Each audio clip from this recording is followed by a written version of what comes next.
السلام علیکم ورحمۃ اللہ وبرکاتہ۔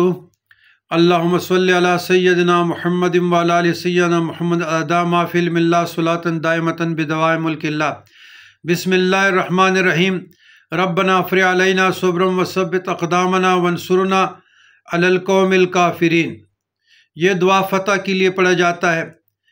اگر دشمن کو مغلوب کرنا ہو، طاقتور کی طاقت کو ختم کرنا ہو، زیر و زبر کرنا ہو، مقدمات میں آپ لوگ چاہتے ہیں کہ میں فتح یاب ہو جاؤں، جو بھی پڑھیں، تو فاجرین، فاسقین، کافرین، ظالمین، منافقین، ان سے جان چھڑانے کے لیے، ان پہ فتح کے لیے یہ دعا بہت اکثیر ہے، مشائخ عظام کا مجربات میں سے ہیں، اور آپ فرائض کے بعد پڑھیں، صبح شام پڑھیں، بہت فائدہ ہوگا، ترجمے کے ساتھ، تفکر کے ساتھ، تصور کے ساتھ۔